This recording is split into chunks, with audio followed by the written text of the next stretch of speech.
His annual salary is 3 months of mine. Well, everything he owns is pretty shabby. Haha. I was invited to a mixer just to make up numbers, constantly ridiculed by an acquaintance. In middle school, high school, and now at this mixer too. After all, I was nothing more than a foil for him. I want to escape this boring mixer. I want to go home early. Even someone like me takes pride in having a skill and doing a job that makes people happy. I'm done dealing with people who only see others for their status. My name is David. I'm currently 29, single. Ever since I remember, my parents had a workshop at home, making handcrafted bags to make a living. Using cowhide, they made wallets, card holders, handbags, backpacks, and various other items in their small workshop, always trying to create products that people would cherish. As an only child, I spent my time watching my parents work instead of playing outside. I was quiet and reserved. I loved watching every step of how they made each bag.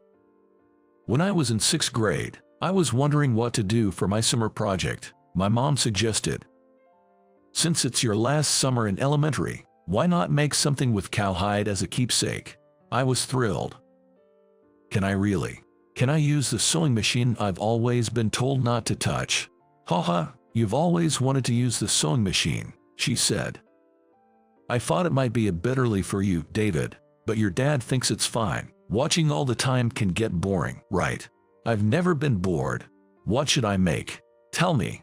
For my last summer in elementary school, my parents, both bad craftsmen, taught me how to make small items from scratch.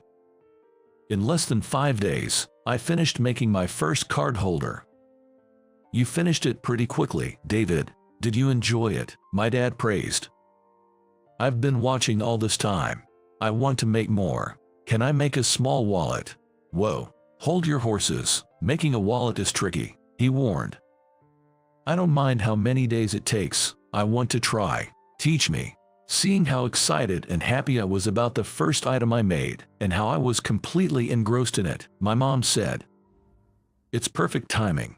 Next year, you'll be in middle school and will need to carry money.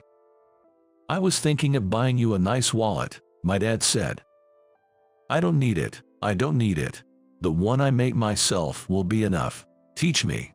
For my summer project, while my classmates did insect collections, puzzles of USA maps made from cardboard, and wooden dinosaurs and pagodas, I submitted my handmade card holder and small wallet.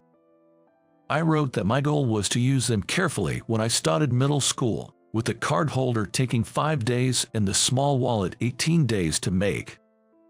As a result, I was awarded the best work in school for the first time, and I rushed home to tell my parents. "You see, you can do it, David.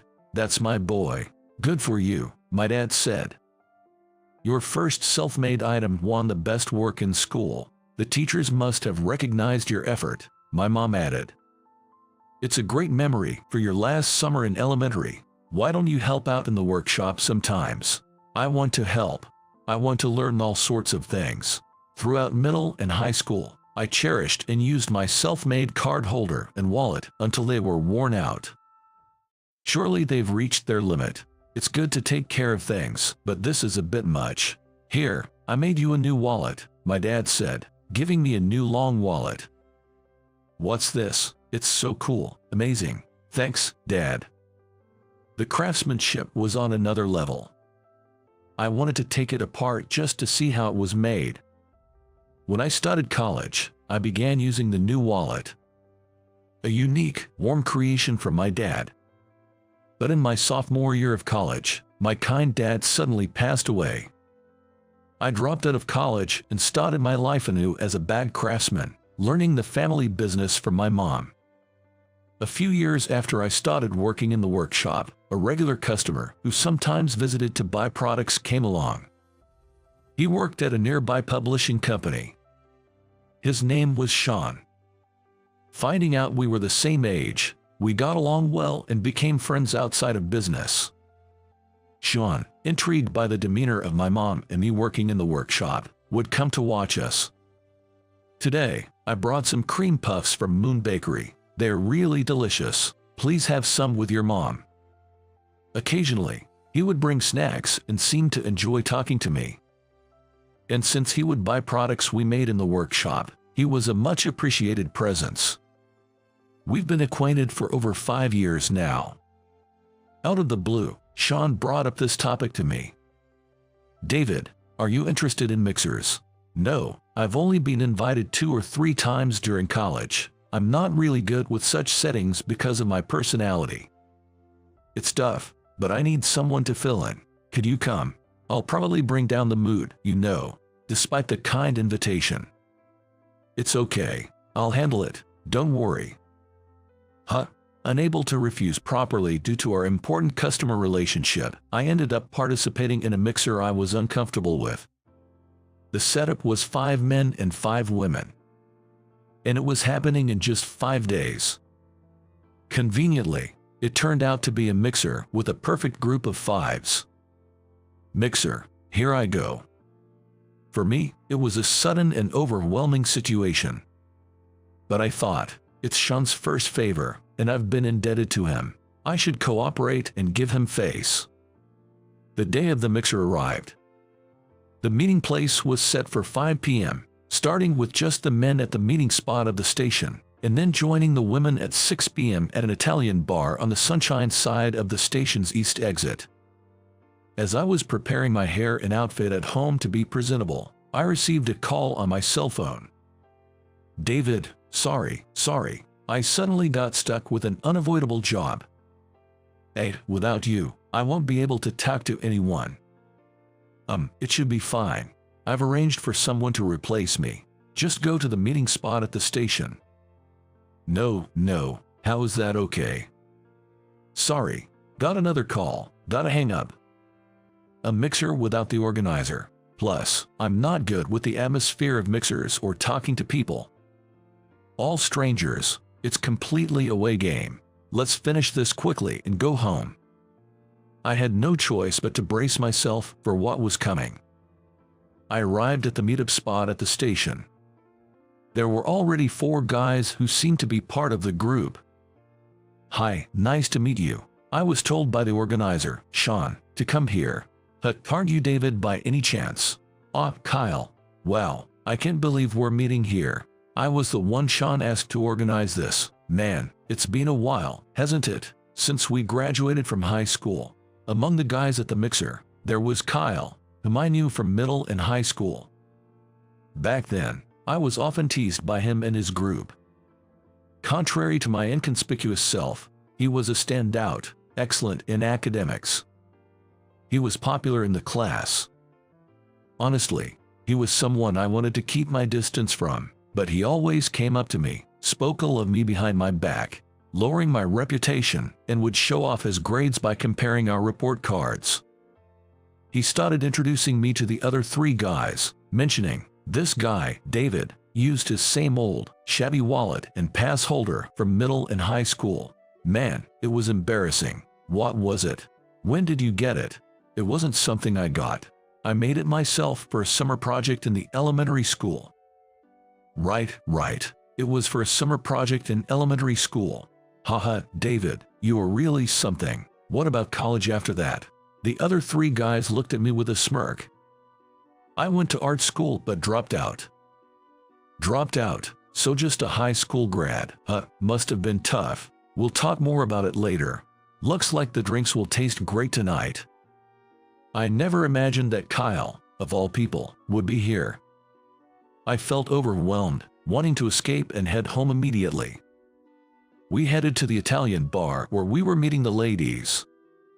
Throughout, Kyle kept prying into my current situation. Do you know which university I went to? Yay, I remember, you always had good grades. That's right, I graduated from there and now work at the same publishing company as Sean. So David, what's your income now? Income? Yeah, income. Just tell me the number, I won't tell anyone. About $25,000, I guess. $25,000, got it. Seems like you've had it rough. I'll cover your part today. Be grateful. Oh, thanks. But in return, make sure you do a good job as my sidekick. Okay. Haha, sidekick. Got it. I ended up being used and had to play the role of Kyle's sidekick in exchange for the treat. People usually become more mature as they age, but he seemed to have reverted to his middle and high school self. At the mixer, it was almost certain that I would become the butt of the jokes. We arrived at the Italian bar. The 5 ladies had already arrived and were waiting. Nice to meet you all, the mixer began. I was surprised at how beautiful all the ladies were. Except for me, all the guys were in high spirits, and I felt out of place, just nodding along. Soon, Kyle started his extra introduction of me to the ladies. This is David, a real tearjerker of a guy. In middle and high school, he used the wallet and card holder he made in elementary school until they were tattered. The ladies looked at me with a mix of pity and amusement, except for one who seemed unimpressed. Oh right, what about your wallet now, David? Show everyone. Reluctantly, I showed my long wallet. Wow, still tattered, huh? That happens. It's something precious to me. Right, that makes sense. When you've struggled, you tend to cherish things more. And speaking of this poor guy's intriguing salary, a whopping $25,000, that's like my 3 months' earnings. No wonder his stuff looks beaten up. Haha. I've had enough. Just let him do whatever he wants. I couldn't help but feel annoyed with Kyle's smug attitude. Excuse me, may I see that wallet? A woman who seemed interested asked. Sure, here you go. As Kyle said, it's pretty worn out. Her name was Emily. Unlike the other 4 women who were used to mixers, she had been quiet from the start. She was petite, with her hair in a ponytail. Her natural makeup gave her a clean, fresh look. She was exactly my type among the 5 women. Oh, I thought so. I have a handbag from the same maker as this one, she said. She showed me her handbag. I never expected to meet a woman carrying a handbag from our family's workshop. Their designs and durability are really great, aren't they? How long have you been using this wallet? Well, I started using it in college, so about 9 years, I guess. Kyle, interrupting our conversation, said, 9 years, you should be able to afford a wallet like this, David, as he flaunted a famous French brand wallet on the table. There it was, Kyle's typical one-upmanship. In middle and high school, it was report cards, and now it's wallets. But I'm the one being treated. I have to play my part as the sidekick. Wow, Kyle, you're really something. When you show off a wallet like that, I'm speechless. But David, you seem to really take care of your belongings. Yeah, well, I still use the coin purse I made in elementary school, like Kyle mentioned. I left it at home though. Really? You're still using that legendary wallet? Kyle laughed out loud, hearing that I was still actively using the small wallet I made back in elementary school. Everyone else forced a smile, but Emily's reaction was different. Deciding he had flaunted enough, Kyle switched seats and started chatting up other women as if to say he was an elite. He casually put his arm around other women's shoulders, showing off his mixer expertise. Emily then spoke to me. So, you've been using the wallet you made in elementary school for almost 20 years now. Yeah, about 18 years, I guess. It's a keepsake for my dad. This long wallet too. I see. Emily didn't ask anything more about the wallet or the bag. Tired of being one-upped and seen only for my status at this mixer, I didn't want to share more about myself and just wished for time to pass quickly so I could leave. As the first part of the evening was drawing to a close, a staff member from the Italian bar told me, "Your ride is here." Your ride, David, you leaving already? What a downer, Kyle said. Yeah, oh, please continue to enjoy your evening, everyone. I have some urgent work to attend to, so I'll be excusing myself, I said, standing up. Mr. Brown, your driver is here. Please come this way to the car, said a uniformed female driver as she entered the bar. What, Mr. Brown, what do you mean? David, Kyle and the others at the mixer were shocked. I just took over the family business. Took over the family business, but you said your income was $25,000. Sorry, I'm not very smart. I didn't quite understand the subject. Multiply that number by 12, and it's about right. Kyle, thanks for today. I'm heading out. What? $25,000 is not your yearly but monthly income. Wait a minute. Just as I was about to leave with the driver, one of the women suddenly shouted, I can't take this anymore. I'm leaving too. What's going on? People dining around us turned to look. This guy touched my fine chest and even tried to kiss me near the restroom. He's the worst, she said, pointing at Kyle. No, what are you talking about? I didn't do anything. Wait, David. The mixer, which started in a fun atmosphere, quickly turned chaotic due to Kyle's inappropriate behavior. Eager to avoid getting dragged into the mess, I hurriedly left with the female driver. The next day, Sean came to the workshop. David, sorry about yesterday. I heard what happened. Never knew Kyle was your middle and high school classmate. It's okay, I had to leave early for work anyway, but yeah, it turned into quite a scene at the end. About that, Kyle really messed up. Turns out the lady he upset was a major client's daughter, and her father is furious. I heard Kyle was already under house arrest pending an investigation. Sean mentioned that with how fast news spreads in the publishing industry, Kyle probably wouldn't have a place there anymore. Kyle is smart, what a waste. David, I heard how Kyle was making fun of you the whole time. I'm really sorry for inviting you. It's fine, but I think I've had enough of mixers. I'll pass on any future invitations. Yeah, this will be my first and last time organizing one too. I hope you can forgive me. I changed the subject to lighten the mood for Sean, who looked truly sorry.